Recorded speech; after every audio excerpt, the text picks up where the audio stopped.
అదే RTV app వార్తల్ని క్షణాల్లో చదివే అవకాశం ఉంటుంది. ఒక న్యూస్ పేపర్, ఒక టెలివిజన్ ఛానల్ మీ చేతుల్లో ఎప్పుడూ ఉంటాయి. మా అధినేత జగన్మోహన్ రెడ్డి గారు ఆదేశం మేరకు అవినేష్ అన్న మరియు ఇక్కడ లోకల్ లీడర్స్తో పాటు డాక్టర్లు అయిన మమ్మల్ని పిలిచారు. ఇక్కడికి మీరు గత 4 రోజులు చూస్తూనే ఉన్నారు. సుమారు అఫీషియల్ నెంబర్ ప్రకారం 263 అని ఇచ్చారు. కానీ ఈరోజు మేము తిరుగుతుంటే ప్రతి ఇంట్లో 3 లేదా 4 ఎఫెక్టే ఉన్నారు డయేరియాకి.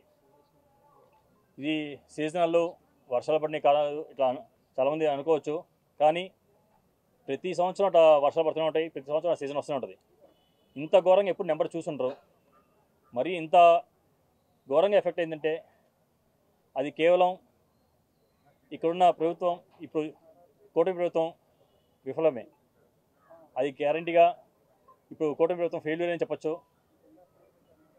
మేము ఈరోజు ఒక 2 స్ట్రీట్స్ చూసుకుంటూ వచ్చాము. ప్రతి ఇంట్లో వాళ్ళు చేసే కంప్లైంట్స్, వాళ్ళు వాటర్ బాటిల్ చూపిస్తున్నారు. బాటిల్ ఇక్కడే ఉంది దగ్గరలో. అది చూడటానికే మరీ ఘోరంగా ఉంది. తాగే వాటర్ అంత ఘోరంగా ఉన్న వాటర్ని అది డ్రింకింగ్ వాటర్కి సప్లై చేయటం అది మరీ ఘోరం. వాళ్ళు డ్రైనేజ్ సిస్టమ్స్ కంప్లైంట్ చేస్తున్నారు. వాళ్ళ ఇంటి ముందు డ్రైనేజ్ చూపిస్తున్నారు. అది ఇప్పటికి కూడా ఇంకా శుభ్రం చేయలేదు పూర్తిగా. నెక్స్ట్ వాటర్, డ్రింకింగ్ వాటరు 4 రోజులైనా సరే ఈరోజు పట్టిన వాటర్ కూడా అదే రంగులో ఉంది. ఇది ఈరోజు పట్టిన వాటర్.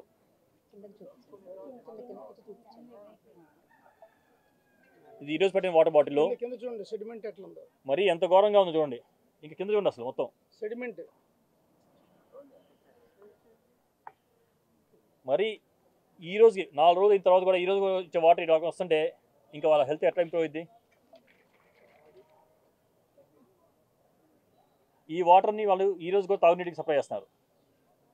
ఇది క్లియర్ కట్గా వాటర్ వల్ల వచ్చిందే, అది క్లియర్గా అర్థమవుతుంది. కానీ ఇంతకుముందు ఇక్కడికి కొంతమంది కూటమి ప్రభుత్వం తరఫున వచ్చిన అఫీషియల్ ఆఫీసర్స్ కానీ లేదా పొలిటికల్ లీడర్స్ కానీ మినిస్టర్లు చెప్పిన వాటర్ ఏంటంటే ఇది పానీపూరి వల్ల వచ్చిందని కొంతమంది, లేదా మొన్నటిదాకా వినాయక స్వామి నిమజ్జనం జరిగింది అందులో ఫుడ్ పాయిజన్ అయిందని కొంతమంది, లేదా గుడ్డు మిరపకాయ కలిపి తింటే వస్తుందని కొంతమంది చెప్పారంట. అది మరీ ఘోరం. ఒక పొజిషన్లో ఉండి ఆ రకం మాట్లాడడం మరీ ఘోరంగా ఉంది. వింటానికి కూడా విడ్డారంగా ఉంది.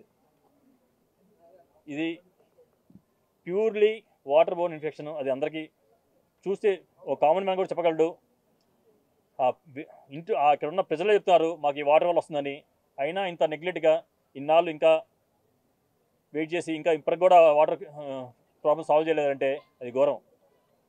ఖచ్చితంగా వీళ్ళకి ఇక్కడ లోకల్స్కి డ్రింకింగ్ వాటర్ సపరేట్గా డిస్టిల్ వాటర్ కానీ, లేకపోతే వాళ్ళ బాక్సుల్లో కానీ, లేకపోతే ఈ వాళ్ళకి వాటర్ మినరల్ క్యాన్లు ఇస్తున్నారు, ఆ క్యాన్లు కూడా ఇవ్వచ్చు.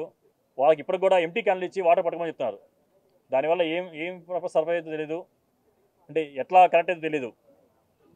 ఖచ్చితంగా గవర్నమెంట్, ఇప్పుడున్న కూటమి ప్రభుత్వం దీనికి రెస్పాన్సిబిలిటీ తీసుకోవాలి. మేము ఈరోజు ఇళ్ళకి వెళ్ళినప్పుడు వాళ్ళు చూపిస్తారు ఓఆర్ఎస్ ప్యాకెట్లు ఇచ్చారంట. ప్రతి ఇంటికి 4-5 ఓఆర్ఎస్ ప్యాకెట్లు ఇస్తున్నారు. ఒక్కొక్క ఇంట్లో 4-5 ఎఫెక్ట్ ఉంటే 4 ఓఆర్ఎస్ ప్యాకెట్లు ఎవరికి సరిపోతాయి? వాటిని కూడా ఏదో తూతు మంత్రంగా ఇస్తారు అక్కడ. ఖచ్చితంగా వాళ్ళకి డైలీ యాక్టివిటీస్కి వాటరు సప్లై వాటర్ ఇవ్వాలి. ఇందాక ఒక ఇంట్లో వాళ్ళు అడుగుతున్నారు ఈ వాటర్తో బ్రష్ చేసుకోవచ్చా అని. అది బ్రష్ చేసుకున్నా సేమ్ ప్రాబ్లం వస్తుంది. అంటే వాళ్ళకి ఆ అవేర్నెస్ కూడా ఇవ్వాలి ఖచ్చితంగా గవర్నమెంట్. నాకు అనిపిస్తుంది ఈ ఓఆర్ఎస్ జనాల కన్నా ముందు గవర్నమెంట్కి ఇవ్వాలేమో. దానివల్ల కొంచెం యాక్టివ్ అయ్యి తొందరగా యాక్షన్ తీసుకుంటారేమో. వాళ్ళకి రిక్వైర్డ్ ఈ ఓఆర్ఎస్ ప్యాకెట్లు ముందున్న గవర్నమెంట్కి. ఇప్పుడు ఇది మరీ ఘోరంగా ప్రవర్తిస్తుంది. ఇది ఈరోజు వస్తుంది కదా. మేము మొన్న ఒక వారం క్రితం మేము గుంటూరులో తురగపాలెం ఉన్న విలేజ్కి వెళ్ళాము. సుమారు ఇప్పటికీ 40 మంది చచ్చిపోయారు అక్కడ. అది కూడా ప్యూర్లీ వాటర్ బోర్న్ ఇన్ఫెక్షను. దానికి రకరకాల పేర్లు చెప్పారు, చాలా చాలా రకాలుగా అదన్నారు ఇదన్నారు చాలా చెప్పారు. అక్కడ మరీ ఘోరంగా ఒక క్వారీ గుంటలోంచి వాటర్ పైప్ లైన్ వేసి ట్యాంకర్కి ఎక్కించి ఆ ట్యాంకర్ నుంచి వాటర్ ఇళ్ళకి సప్లై చేస్తున్నారు. వాళ్ళకి మరీ అక్కడ లోకల్ వాటర్ కూడా ఇవ్వకుండా ఆ వాటర్ని బయటికి అమ్మేసుకుంటున్నారు. ఈరోజు చూస్తే ఇక్కడ విజయవాడలో నిన్న గుంటూరులో కోకో వైరస్ వచ్చి ఒక ఆల్మోస్ట్ ఎంతమంది 5 ఎఫెక్ట్ అయ్యారు. వాళ్ళు కూడా హాస్పిటల్లో క్లియర్గా తెలుస్తుంది హాస్పిటల్లో సిక్గా ఉన్నారని. ఈరోజు ఇక్కడ నెంబర్ అఫీషియల్గా ఇచ్చింది 263 అని ఇచ్చారు. మేము చూసింది ఆల్మోస్ట్ 400 మంది చూసాం. ఇప్పుడు 2 రోడ్లో ఒక 2 స్ట్రీట్స్లో 400 పైన చూసి వచ్చాము ఇప్పుడు మేము. మరి ఆ 263 నెంబర్ ఎట్లా అయిపోయిందో తెలియదు మాకు. డెత్స్ లేవని చెప్తున్నారు, అఫీషియల్ డెత్స్ అవలేని చెప్తారు. కానీ ఇక్కడ లోకల్ జనాలు ఆల్మోస్ట్ 4-5 చచ్చిపోయారని చెప్తారు. కానీ దానికి రీజన్స్ రకరకాలు చెప్తారు. వాళ్ళు చెప్పేది అయితే ప్రతి ఒక్కరు చచ్చిపోయిన ప్రతి ఒక్కరికి డైరియా ఉంది, లూజ్ మోషన్స్ ఉన్నాయి, వాంతులు అయినాయి, ఫీవర్లు వచ్చినాయి చెప్తున్నారు. మరి ఏ లెక్కన అది వేరే ఇష్యూస్ మారిపోయిందో తెలియదు మనకి. ఖచ్చితంగా గవర్నమెంట్ దానికి రెస్పాన్స్ తీసుకొని వాళ్ళకి కాంపెన్సేషన్ కానీ ఇక్కడున్న వాళ్ళకి ముందుగా డ్రింకింగ్ వాటర్ సప్లై సపరేట్గా ఇవ్వాలి. వాళ్ళు రోజువారీ వాటర్ కూడా సపరేట్ ట్యాంకులు తెప్పించాలి. అప్పటిదాకా ఇక్కడ లోకల్ వాటర్ని ఆపేస్తే బెటరు. ఇంకోటి సోర్స్ ఆఫ్ ఇన్ఫెక్షన్ ఖచ్చితంగా కనుక్కోవాలి. అది వాళ్ళు వాటర్ ట్యాంక్లో క్లీన్ చేయలేని చెప్తారు. చాలా సంవత్సరాలు అయింది క్లీన్ చేసి, కనీసం సంవత్సరం పైన అయింది ఆ వాటర్ ట్యాంక్ క్లీన్ చేసి చెప్తారు. అదొకటి కరెక్ట్ చేసుకోవాలి. ఏదన్నా పైప్ లైన్ దగ్గర మరి కంటామినేషన్ అవుతుందని చూసుకోవాలి. వాటర్ శాంపుల్ పంపించాము నెగిటివ్ వచ్చిందని చెప్తున్నారు. మరి అది సరిపోదు. మళ్ళీ ఆ వాటర్ని బ్యాక్టీరియా, వైరస్, ఫంగస్ అని మళ్ళీ రీచెక్ చేయాలి. అది గవర్నమెంట్ బాధ్యత. ప్రజలకి క్లియర్గా నెంబర్ ఎంతమంది ఎఫెక్ట్ అని చెప్పడం, సోర్స్ చెప్పడం, ఆ రిపోర్ట్ చెప్పడం, అది గవర్నమెంట్ రెస్పాన్సిబిలిటీ. ఇది మన క్లియర్గా జనాల్లో గవర్నమెంట్ ఉన్న ట్రస్ట్ పూర్తిగా పోయిందని చెప్పుకోవచ్చు. నమ్మకం అనేది పూర్తిగా పోతుంది, దాదాపుగా లేదు, అది కూడా పూర్తిగా పోయింది. ఇప్పుడు వాళ్ళు ముందుగా మేలుకొని ఈ యాక్షన్స్ని తీసుకోవాలి. మేము ఈరోజు వచ్చేదో అందరం చూసి చెప్పడం కాదు, ఖచ్చితంగా ఇక్కడున్న జనాలతో మేము తోడుగా నించుంటాము. మా జగనన్న ఆదేశం మేరకు ఈరోజు వాళ్ళకి ఎటువంటి ఇబ్బందులు ఉన్నా ప్రజల ముందు తీసుకెళ్ళడానికి, గవర్నమెంట్ని నిలదీయడానికి మేమందరం రెడీగా ఉన్నాం. గవర్నమెంట్కి మేము అడుగుతున్న డిమాండ్ ఒకటే, వాటర్ చేంజ్ చేయండి, డ్రింకింగ్ వాటర్ ప్యూర్ వాటర్ ఇవ్వండి, సోర్స్ ఆఫ్ ఇన్ఫెక్షన్ కనుక్కోండి. ఎఫెక్ట్ అయిన వాళ్ళని ఖచ్చితంగా హాస్పిటల్స్కి ఎంత ఎల్లికి తీసుకెళ్తే మంచిది. గవర్నమెంట్ ఇక్కడ మేము తిరిగిన హాస్పిటల్ కొన్ని ఇళ్లలో ఒక్కొక్కరు 70,000, 40,000, ఇందాక ఒకరైతే 1,40,000 చెప్పారు ఒక పిల్లడికి. ఇక్కడ మేము చూసినప్పుడు ఒక పీడియాట్రిషియన్ కూడా లేడు. మేము చూసిన ఏరియాలో ఎక్కువ మంది ఎఫెక్ట్ అయిన పిల్లలే. వాళ్ళు చెప్పారు ఇక్కడ మేము పీడియాట్రిక్స్కి అండ్ పిల్లలకి మీకు వైద్యం చేయలేని చెప్తున్నారు, అందుకని పిల్లల హాస్పిటల్ తీసుకెళ్తామని చెప్తున్నారు. కానీ చాలామంది అక్కడ దాకా వెళ్ళలేక ఇక్కడ నుంచి తీసుకెళ్లే లోపల వాళ్ళు నీరసపడిపోయి భుజాల మీద వేసుకొని మోసుకెళ్ళి దగ్గరలో ఉన్న ప్రైవేట్ హాస్పిటల్ తీసుకొని చెప్తారు. అది గవర్నమెంట్ నెగ్లిజెన్స్ కాదని అడుగుతున్నాను. ఇది కేవలం కూటమి ప్రభుత్వం ఫెయిల్యూరే. అది ఇప్పటికైనా వాళ్ళు తెలుసుకొని కరెక్ట్ చేసుకోవాలి, యాక్టివ్గా చేయాలి. వైఎస్ఆర్ కాంగ్రెస్ పార్టీ అధ్యక్షులు జగన్మోహన్ రెడ్డి గారి ఆదేశాల మేరకు ఈవేళ ఈ జిల్లా అధ్యక్షులు అవినాష్ గారు, సీనియర్ నాయకులు మల్లాది విష్ణు గారు, అలాగే సోదర డాక్టర్ గారు, మహేష్ గారు, భాగ్యలక్ష్మి గారు, మేమందరం ఇక్కడికి వచ్చి అసలు ఏం జరుగుతుంది ఏంటని తెలుసుకోవడానికి ఇక్కడ రావడం జరిగింది. ఇందులో డయేరియాకి సంబంధించిన అన్ని విషయాలు డాక్టర్ గారు మాట్లాడారు. దీనికి సంబంధించి సామాజిక ఆర్థిక నేపథ్యంలో దీన్ని చూస్తే కనుక ముందుగా ఒక మాట చెప్తున్నా, పోయిన సంవత్సరం ఇదే రోజుల్లో స్కూల్స్లోనూ రెసిడెన్షియల్ స్కూల్స్లోనూ ఇదే విధంగా డయేరియా ప్రబలిన మాట వాస్తవమా కాదా? పోయిన సంవత్సరం ఇలాగే ప్రబలింది కదా, రెసిడెన్షియల్ స్కూల్స్లో అన్ని చోట్ల ప్రబలింది కదా. అప్పుడు కూడా మేము ముత్తుకున్నాం కదా. పోయిన గవర్నమెంట్లో వాటర్ టెస్ట్ చేయడానికి టెస్టులు ఇచ్చాం, అన్నీ చేసాం. చాలా సింపుల్గా మనం సురక్షిత నీరు ఇస్తున్నామా లేదని తెలియజేయడానికి టెస్టులు ఇచ్చామని, కిట్లు ఇచ్చామని చెప్పాం కదా. అప్పుడు కూడా చెప్పాం, ఇప్పుడు కూడా మళ్ళీ అదే మాట. చిన్న టెస్టులు చేస్తే అయిపోయే దానికి నీటి ద్వారా ఫుడ్ ద్వారా వచ్చే దాన్ని ఈ విధంగా చేశారంటే ప్రజారోగ్యం పట్ల ఇంతకు ముందు పోయిన సంవత్సరం ఈ అనుభవం ఉన్న తర్వాత కూడా ఇప్పుడు ఇలా చేశారంటే, అందులోనే విజయవాడలో 40 పైన అర్బన్ హెల్త్ సెంటర్స్ ఉన్నాయి, 5,000 మంది పారిశుద్ధ్య కార్మికులు ఉన్నారు, 225 మంది శానిటరీ ఇన్స్పెక్టర్లు ఉన్నారు. అలాంటి టౌన్లో సురక్షిత మంచినీళ్ళు ఇవ్వలేకపోయాం. ఒకవేళ ఒక కేసు వచ్చింది, దాన్ని ఎట్లా హ్యాండిల్ చేస్తున్నాం? హ్యాండిల్ చేసే విధానం ఏంటి? మీకు ఇక్కడ కనపడుతుంది టిప్ ఆఫ్ ఐస్బర్గే, అంటే ఒక ఐస్ని కనుక నీళ్ళలో వదిలితే కొంచెం టిప్పే కనపడద్ది, మిగతా కింద చాలా ఉంటుంది. అలాగే ఇక్కడ ప్రభుత్వం చెప్పే లెక్కలకి వాస్తవ కేసులకి చాలా తేడా ఉంటుంది. 10 కేసులు ఉంటే 90 కేసులు ఇంకా ఉన్నట్టే.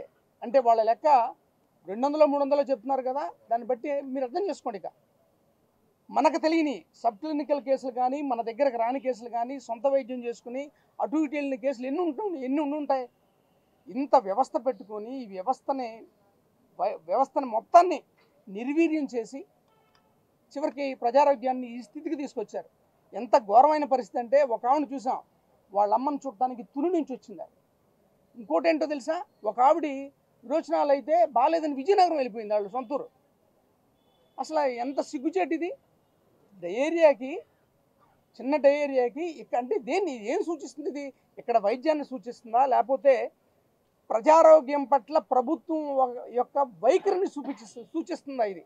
ఇక్కడ ఆవిడ విజయనగరంకి వెళ్ళిందంటే, ఇక్కడున్న అమ్మకి డయేరియా వస్తే తుని నుంచి వచ్చిందంటే దీన్ని ఎట్లా చూడాలా, దీన్ని ఎలా చూడాలా?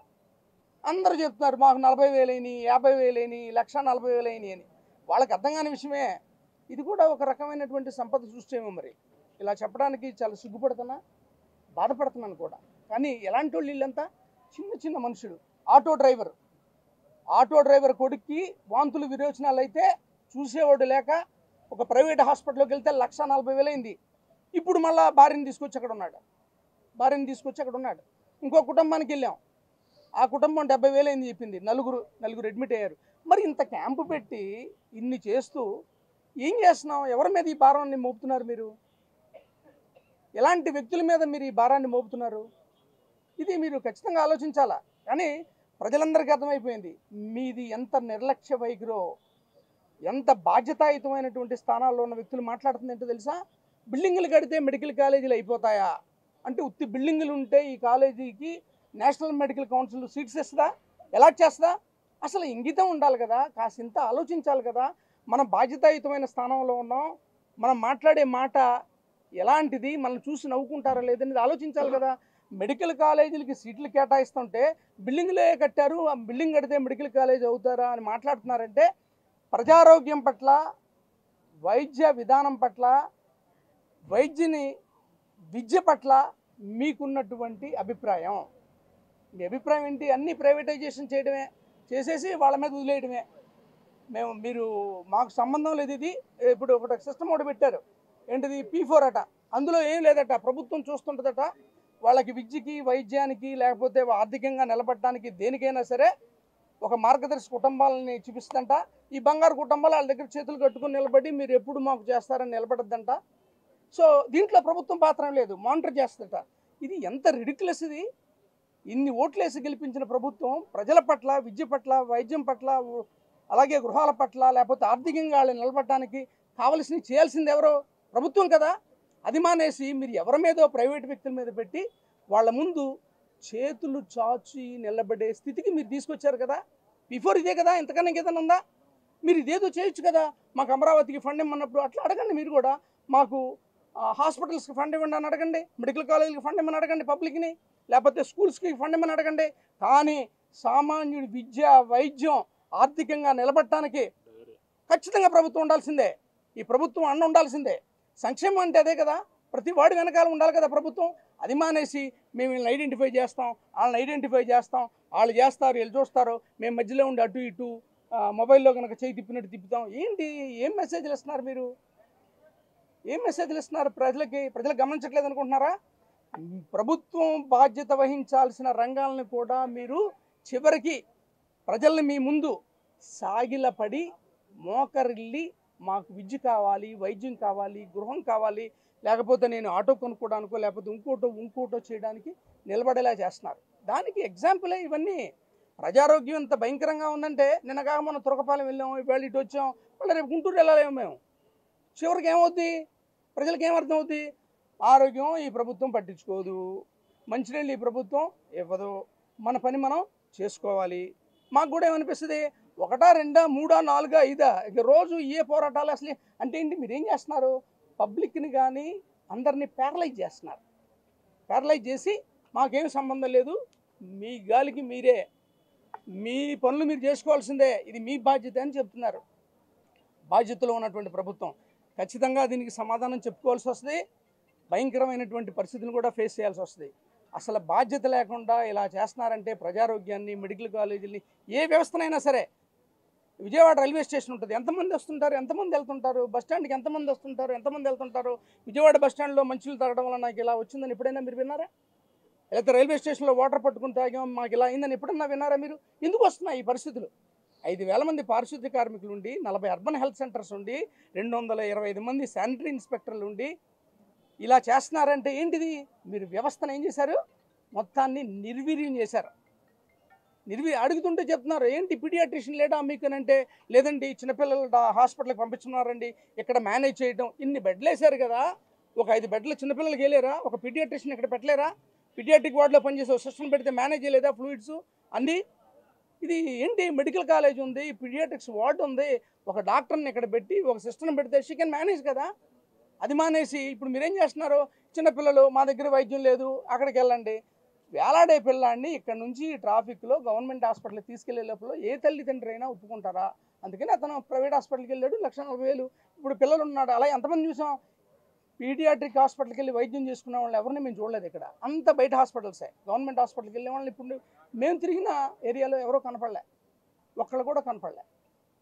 ఇది ఈ ప్రభుత్వం తీరు వైద్యం పట్ల, ప్రజారోగ్యం పట్ల, వైద్య విద్య పట్ల, ఈ రాష్ట్రం పట్ల, మంచినీటి సరఫరాలో, శుచి శుభ్రతలో ఇంతమందిని పెట్టుకుని కూడా ప్రభుత్వం వైఫల్యం చెందిందంటే ప్రజల పట్ల వాళ్ళకి ఏ విధమైనటువంటి బాధ్యత లేదు.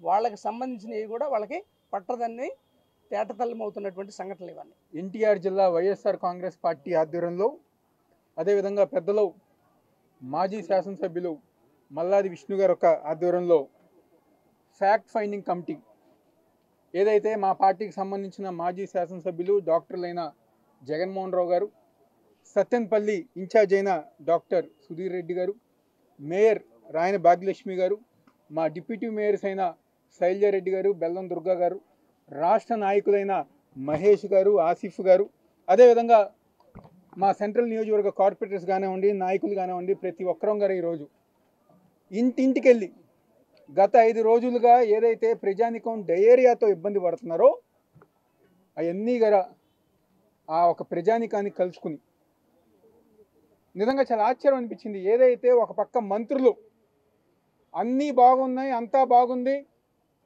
ఈరోజు ప్రభుత్వం తరపున డాక్టర్లు కానివ్వండి, లేకపోతే మందులు అన్నీ గారు మేము అందిస్తున్నామని చెప్పని ప్రతి ఒక్కరు గారా మంత్రులు అందరూ గారు చెప్తే, కానీ వాస్తవంగా గ్రౌండ్ లెవెల్లో ప్రజానీకం ఎన్నో ఇబ్బందులు పడుతున్నారు.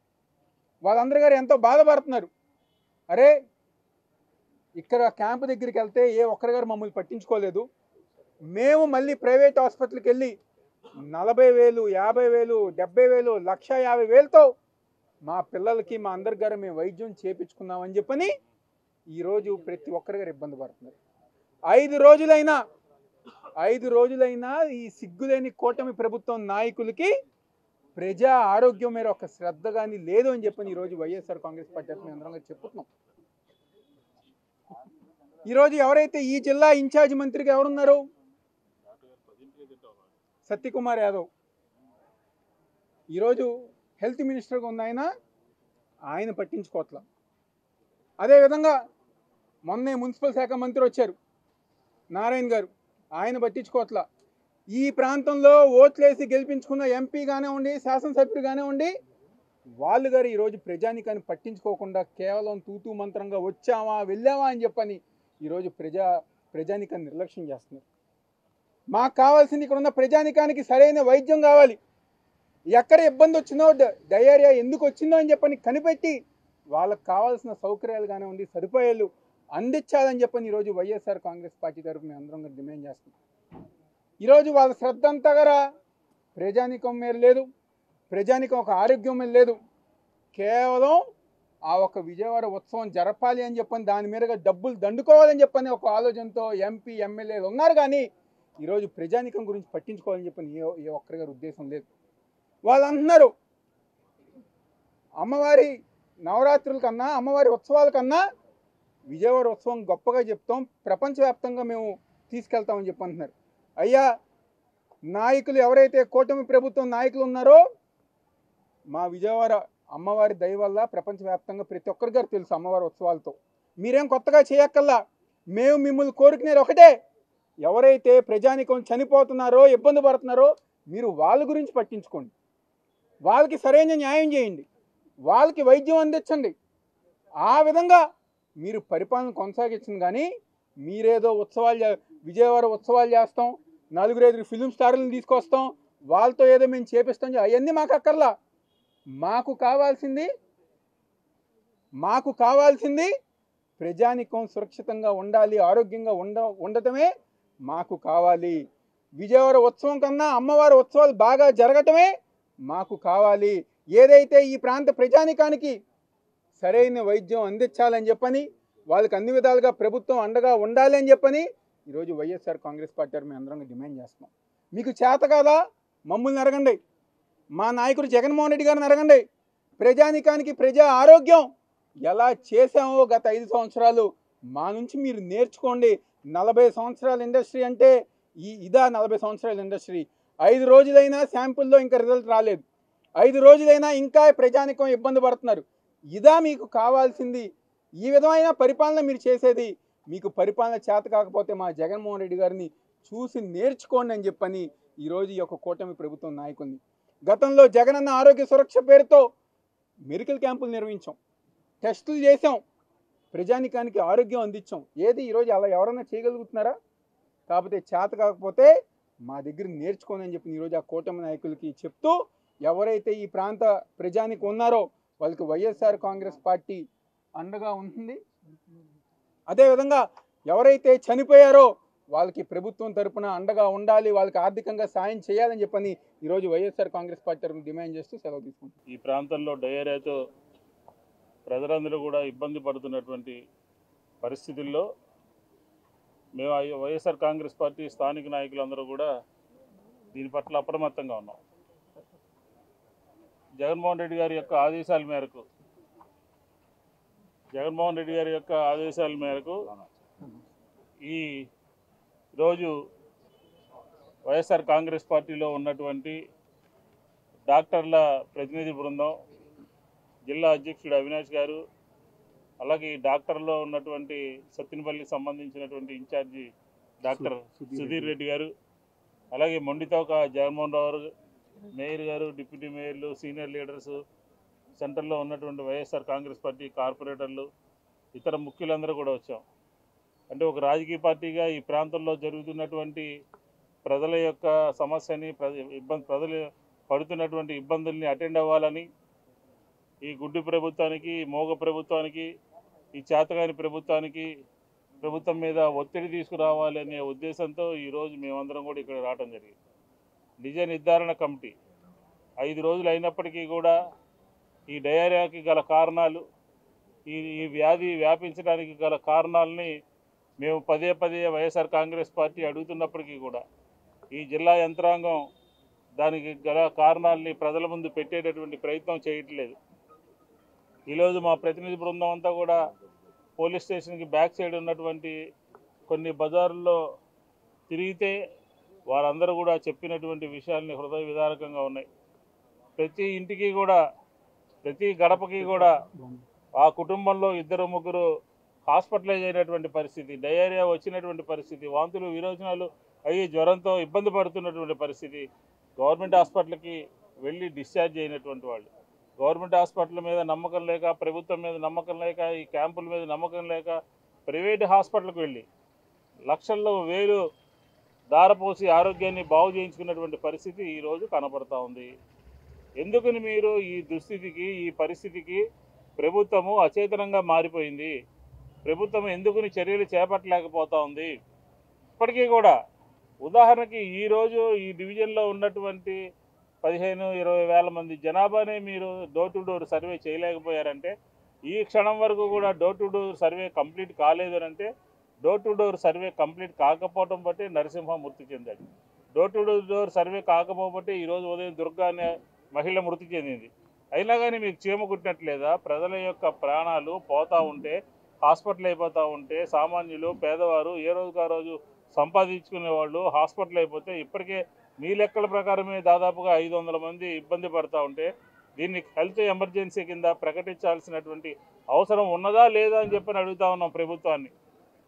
ఈరోజు నవరాత్రులు దగ్గర పడుతూ ఉన్నాయి. సుదూర ప్రాంతాల నుంచి అమ్మవారిని దర్శించుకోవడానికి లక్షల మంది, వేల మంది వస్తూ ఉంటారు. ప్రజల యొక్క ఆరోగ్యాన్ని ఈ చిన్న డివిజన్లోనే మీరు మేనేజ్ చేయలేకపోతే, ఈ చిన్న డివిజన్లోనే మీరు అశ్రద్ధ వహిస్తే, రేపు అమ్మవారి ఉత్సవాలకు వచ్చేటటువంటి లక్షలాది మంది, వేలాది మంది ప్రజలకి ఏమని సమాధానం చెప్తారు, ఏ రకంగా వాళ్ళ ఆరోగ్యాన్ని కాపాడగలుగుతారు అని చెప్పని కూడా వైఎస్ఆర్ కాంగ్రెస్ పార్టీ అడుగుతోంది. ఈ డివిజన్లో ఇప్పటికీ కూడా క్షేత్రస్థాయిలో అంబులెన్సులు లేక ప్రైవేటు వాహనాల్లో వెళ్తూ ఉన్నారు. ఇందాక అధికారులకు చెప్పాం, ప్రైవేటు అంబులెన్సుల్ని వీధుల్లో పెట్టండి, door to door survey complete చేయండి, సరైనటువంటి మందులు అందించండి.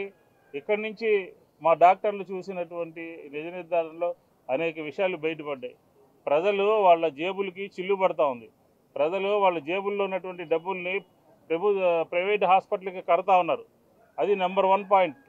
నెంబర్ 2, ఈ క్యాంపులో పిల్లలకు సంబంధించినటువంటి పీడియాట్రిషియన్కి సంబంధించినటువంటి డాక్టర్లు లేకపోవటం. ఇక్కడ నుంచి చిన్నపిల్లలకి ఎటువంటి విపత్తు వచ్చినా, ఆపద వచ్చినా వారందరినీ కూడా గవర్నమెంట్ హాస్పిటల్కి పంపించాలి అని చెప్పి నిర్ణయం తీసుకోవటం. ఇలాగా ఈ నిజ నిర్ధారణ కమిటీ అనేక విషయాలని ఈరోజు పరిగణలోకి తీసుకు ప్రభుత్వం చెబుతూ ఉంది. ఇది మంత్రులు పర్యవేక్షించాల్సింది. ఈరోజు వైద్య ఆరోగ్య శాఖ మంత్రి గారేమో వైద్యం గురించి మాట్లాడరు, ప్రజల గురించి ఆరోగ్యం గురించి మాట్లాడరు. వచ్చి ఏం మాట్లాడతారో ఆయనకే తెలియనటువంటి పరిస్థితి. ఆయన వచ్చి మాట్లాడినటువంటి మాటలు మొన్న చెప్పి మళ్ళీ ఒకసారి రీట్రైట్ చేస్తూ ఉన్నాం. బుడమేరులో పక్కనే బుడమేరు ఉండటం మూలంగా ఆ బుడమేరు నీరు కలుషితం అయిపోయిందని చెప్పని అవుతుందేమో అనుమానం ఉందని చెప్తా ఉన్నారు. ఇంతకన్నా వారు మంత్రిగా ఉండి మాట్లాడచ్చా? ఈ ప్రజల యొక్క ఆత్మాభిమానాన్ని దెబ్బతీయచ్చా? ఆయన మాట్లాడినటువంటి మాటలు చూసి నవ్వుకుంటా ఉన్నారు. అలాగే నారాయణ గారు వచ్చారు. నారాయణ గారు కూడా శ్రద్ధ తీసుకోవాలి, దీని మీద దృష్టి పెట్టాలి. చనిపోయినటువంటి వారి కుటుంబాలకి ఎక్స్గ్రేషియా ఇవ్వాల్సిన అవసరం ఉంది. సామాన్యులు, పేదవాళ్ళు చనిపోయారు. ఇలాంటి పరిస్థితుల్లో ఈ ప్రభుత్వము ముందస్తు చర్యలు, ఈ ప్రభుత్వానికి దేంట్లోనూ కూడా ముందస్తు చర్యలు లేవు. ముందుగా అధికార యంత్రాంగాన్ని అప్రమత్తం చేసి బుడమేరు వరద నివారణకి తీసుకోవడానికి చర్యల్లో ఈ ప్రభుత్వం పూర్తిగా ఫెయిల్ అయింది. పదే చెప్పాము మేము, మీరు ముందుగా చెప్పకపోవడం మూలంగా ఈ ప్రాంతం అంతా కూడా లక్షల మంది జనాభా ఇబ్బంది పడ్డారు అని చెప్పని. అలాగే ఈరోజు ఇందాక జగన్మోహన్ రావు దృష్టికి వచ్చింది, ఎంతమంది శానిటేషన్ సంబంధించినటువంటి వాళ్ళు ఉన్నారు, ఎంతమంది వాటర్ సప్లైకి సంబంధించినటువంటి వాళ్ళు ఉన్నారు, ఎంతమంది దీని మీద పర్యవేక్షిస్తున్నారు. ప్రజల దగ్గర నుంచి ఆస్తి పన్ను వసూలు చేసేటటువంటి సందర్భంలో సరైన టైంకి కట్టకపోతే వడ్డీతో సహా నగరపాలక సంస్థ వసూలు చేస్తుంది. వడ్డీతో సహా వసూలు చేస్తూ ఉంది. అలాంటిది పౌరుల యొక్క, ప్రజల యొక్క ఆరోగ్యాన్ని, వాళ్ళకి ఇవ్వాల్సినటువంటి రక్షిత మంచినీటిని, వాళ్ళకి ఇవ్వాల్సినటువంటి పారిశుధ్యాన్ని, వాళ్ళ ఉండేటటువంటి ప్రాంతాల్లో సైడ్ రైల్ని ఎందుకని మీరు చేయలేకపోతా ఉన్నారు? ఎందుకని మీరు పట్టించుకోలేకపోతా ఉన్నారు? ఈ ప్రభుత్వం పూర్తిగా గాలికి వదిలేసి ప్రజల యొక్క అవసరాలని, ప్రజలకు సంబంధించినటువంటి ఆరోగ్యాన్ని పూర్తిగా గాలికి వదిలేసినట్టుగా కనపడుతుంది. పైగా అధికారులే గోబెల్స్లా తయారైపోతున్నారు. అధికారులు 500 మంది డయారీ బారిన పడితే వినాయక చవితి భోజనాలు చేస్తుంటారు, ఫ్రిడ్జ్లో చికెన్, మటన్ తినుంటారు, నిల్వ ఉన్న ఆహారం తినుంటారు అని చెప్తున్నారు. ఈరోజు 5 రోజుల తర్వాత ఈరోజు ఓవర్ హెడ్ ట్యాంక్ ద్వారా వాటర్ వస్తే మేము నిజ నిర్ధారణ కమిటీ పర్యటిస్తున్నటువంటి సందర్భాల్లో చూడండి, కిందంతా కూడా మట్టి ఎలా కనపడుతుందో. ఇలా తాగితే ప్రజల యొక్క ఆరోగ్యం ఉంటుందా? హాస్పిటల్కి వెళ్ళొచ్చినప్పుడు మళ్ళీ హాస్పిటల్కి వెళ్ళడా? మంత్రులు సమాధానం చెప్పాలి. దీనికి సంబంధించి పైగా ఎవరన్నా లోపలికి వచ్చి వాళ్ళు పరామర్శిద్దామంటే మధు గారిని మరి ఆపారో లేదో తెలియదు, కానీ మమ్మల్ని అయితే ఆపేసి వెళ్ళడానికి వెళ్ళలేదు. కొద్దిమంది వెళ్ళండి రిస్ట్రిక్షన్స్. ఎందుకని బాధ్యతగా ఉండాల్సినటువంటి రాజకీయ పార్టీలు, మాకు బాధ్యత ఉంది, 5 సంవత్సరాలు పరిపాలన చేసాం, మళ్ళీ రేపు రాబోతా ఉన్న ప్రజలకు ఎక్కడ ఇబ్బంది కలిగినా, ఎక్కడ మేలు వాళ్ళకి అవసరం ఉన్నా పార్టీ అక్కడ ప్రత్యక్షం అవుతూ ఉంది. రాజకీయ పార్టీల మీద నిషేధం నుంచి లోపలికి రావడానికి లేదని చెప్పని పోలీస్ యంత్రాంగం చెప్తే ఇది ఎక్కడ సౌజ్యం? ప్రభుత్వము పూర్తిగా ప్రజా ఆరోగ్యాన్ని కాపాడటంలో పూర్తిగా వైఫల్యం చెందింది. అంటే మంత్రులకి అమరావతి పడుతుందా? అమరావతికి ఓ పక్క ఉన్నటువంటి తురకపాలెంలో మరణాలు సంభవించాయి. అమరావతికి ఇటుపక్క ఉన్నటువంటి విజయవాడ నగరంలో ప్రజల యొక్క ఆరోగ్య పరిస్థితి ఈ రకంగా ఉంది. అంటే ఇప్పుడు బుడమేరు వరద వచ్చినప్పుడు వాటర్ బాటిల్ 50, వాటర్ బాటిల్ 100 అన్నారు. ఇప్పుడు కూడా అలాంటి పరిస్థితులే కనపడతాయా? ప్రజలు ఏమి కొనుక్కోలేరా? ప్రజలకు అందిస్తున్నారా? ఇది ఇస్తే వాటర్ సంబంధించినటువంటి క్యాన్ ఇస్తే వాటర్ ఎక్కడి నుంచి తీసుకొస్తారు? మీరు ఇచ్చేటటువంటి రక్షిత మంచినీరేమో మలినమైపోయి కలుషితమైపోయి ఈరోజు కూడా ఇస్తూ ఉన్నారు. ఇది మేమేదో పట్టింది కాదు, డోర్ నెంబరుతో సహా ఆ కంప్లైంట్ ఇచ్చినటువంటి ఆవిడ నెంబర్తో సహా నోట్ చేసుకొచ్చాం. ఎందుకంటే ఈ మధ్యకాలంలో ఏం చెప్తా ఉన్నారంటే, నిన్న చెప్పారు ఇక్కడ అధికారులు, ఎక్స్పైర్ అయిపోయినటువంటి సిరప్ ఇస్తే ఏమనండి మా దగ్గర అసలు ఆ బ్యాచే లేదు, అదొక్కటే బయట నుంచి ఎలా వచ్చిందో ఎవరో వచ్చినటువంటి ఆవిడ ఇది ఎక్కడి నుంచి ఇదని చెప్పని చూపిస్తుంది అని, అంటే ప్రజల మీద నెట్టేటటువంటి ప్రయత్నం చేస్తున్నారు. కాబట్టి ఇప్పటికైనా సరే ప్రభుత్వము తన అసమర్థతని, తన సంబంధించినటువంటి యంత్రాంగాన్ని ఉపయోగించి ఈ ప్రాంతంలో మెడికల్ క్యాంపులు ఇంకా పెట్టాలి. ఒకటే క్యాంపు కాదు, పిల్లలకు సంబంధించినటువంటి కార్యక్రమాలు, పెద్దవాళ్ళకి సంబంధించిన కార్యక్రమాలు, అంబులెన్సులు పెంచాలి, ఇంకొక మెడికల్కి సంబంధించినటువంటి సెంటర్స్ ఇంకా ఇంప్రూవ్ చేయాలి. కాబట్టి ఈరోజు విజయ నిర్ధారణ కమిటీ అలాగే జిల్లా యంత్రాంగం, పార్టీ యంత్రాంగం అంతా కూడా ఇక్కడికి వచ్చాము. మీరు కనుక రేపు సాయంత్రం లోపు ఈ డయేరియాకి గల కారణాలని కనుక ప్రజల ముందు పెట్టకపోతే, రిపోర్టులో వచ్చినటువంటి రిపోర్టుల్ని ప్రజలకి చెప్పకపోతే, దాని మీద సరైనటువంటి చర్యలు కనుక తీసుకోకపోతే ఖచ్చితంగా ఈ ప్రభుత్వం విఫలమైందని, ఈ ప్రభుత్వం ప్రజా ఆరోగ్యాన్ని రక్షించడంలో, ప్రజల యొక్క ఆరోగ్యాన్ని రక్షించడంలో బాధ్యత రాహిత్యంగా వ్యవహరిస్తుందని, మంత్రులు సరైనటువంటి విధంగా వ్యవహరించట్లేదు అని చెప్పని గవర్నర్ గారిని కూడా కలిసి ఈ మంత్రుల్ని సరిగా బాధ్యత రాహిత్యంగా ఉన్నటువంటి మంత్రుల్ని క్యాబినెట్ నుంచి బర్తరఫ్ చేయాలని చెప్పారు. ఈ ప్రజా ఆరోగ్యం పట్ల ప్రభుత్వం వ్యవహరిస్తున్నటువంటి తీరుకి నిరసనగా మీ వైఫల్యాల్ని గవర్నర్ గారి దృష్టికి కూడా వైఎస్ఆర్ కాంగ్రెస్ పార్టీ తీసుకెళ్తుందని చెప్పని కూడా ఈ సందర్భంగా తెలియజేస్తాం. 700 మందికి తక్కువ లేకుండా 700 మంది, గవర్నమెంట్ ఏమో 200 అని చెప్తుంది, 700 మందికి తక్కువ లేకుండా ఈరోజు ఈ వాంతులు విరోచనాలకి ఈ ప్రాంతంలో గురైనట్టుగా విజయవాడ నగరంలో ఎక్కడా లేవు. ఈ ప్రాంతంలో 15,000 మంది నివసిస్తున్నటువంటి ఈ ప్రాంతంలోనే వచ్చినాయి. ఇక్కడ పైప్ లైను మున్సిపల్ కార్పొరేషన్ వాళ్ళు పైప్ లైన్ సరిగ్గా మెయింటైన్ చేయక తీవ్రమైనటువంటి లోపభూయిష్టమైనటువంటి పద్ధతుల్లో ఇది ఉన్నందువల్లే ఇక్కడ ఈ రకమైనటువంటి కంటామినేషను జరిగింది. అందువల్ల 6 చనిపోయారు, ఇంకెంతమందో ఏమిటా అన్నట్టుగా ఉన్నది. ప్రజల్లో తీవ్రమైనటువంటి ఆందోళన ఉంది. విజయవాడ నగరం అంతా కూడా ఇక్కడి నుంచి ఇంక మాకెక్కడ విస్తరిస్తుందో అని చెప్పి ఆందోళన పడతా ఉన్నారు. అందుకని ప్రభుత్వం వెంటనే వైద్య సదుపాయాలు మరింత విస్తరింపజేయడమే కాదు, ఇక్కడ ఒక్క దగ్గర పెట్టారు, ఇంకా 4 దగ్గరలో పెట్టాలని చెప్పేసి మేము కోరుతున్నాం. ఇవాళ మధ్యాహ్నం ఈ సెంటర్లోనే మేము భోజనాలు స్టార్ట్ చేస్తున్నాం. భోజనాలు లేక, ఇళ్లలో పనులు లేక, పనులు బాలేక ఈ 700 కుటుంబాలు, 1-2 కుటుంబాలు కాదు, ఒక బ్రెడ్, ఒక ప్యాకెట్ మిల్క్, దానికి తోడు ఇవాళ మధ్యాహ్నం నుంచే భోజనాలు ఒక 700-800 మందికి ఇక్కడ తయారు చేసి పెట్టడానికి మేము సిద్ధమవుతున్నాం. మేము మనవి చేస్తున్నాం, ఈ గవర్నమెంటు ప్రజల యొక్క ప్రాణాలతో చెలగాటం ఆడేటువంటి కార్యక్రమాన్ని స్వస్తి చెప్పి వెంటనే ఈ ప్రాంతంలో మంచినీటి పైప్ లైన్లన్నింటినీ కూడా రీప్లేస్ చేసి కొత్త పైప్ లైన్లు వేయాలా. ఈ ప్రజల యొక్క మున్సిపల్ కార్పొరేషన్ పరిధిలో పారిశుధ్యాన్ని కాపాడాల్సినటువంటి బాధ్యత మున్సిపాలిటీది. టోటల్గా ఫెయిల్ అయింది అని చెప్పేసి ఇక్కడ కనపడుతుంది. ఆ తాడేపల్లిలో, ఈ పక్కన ఉన్నటువంటి సింగనగర్లో అనేక ప్రాంతాల్లో జలము కొద్దిపాటి వానకే జనం అంతా కూడా ఇళ్లలోకి నీళ్లు వస్తున్నాయి. అందుకని ఇట్లాంటి పరిస్థితుల్ని నివారించేదానికి, ఇళ్లలోకి నీళ్లు వచ్చేటువంటి పరిస్థితిని నివారించడానికి డ్రైనేజ్ సిస్టమ్ని, విజయవాడ నగరం అంతా డ్రైనేజ్ సిస్టమ్ని మెరుగుపరచాలా. విజయవాడ నగరం అంతా ఒక మురికి కూపంలాగా తయారవుతా ఉంది.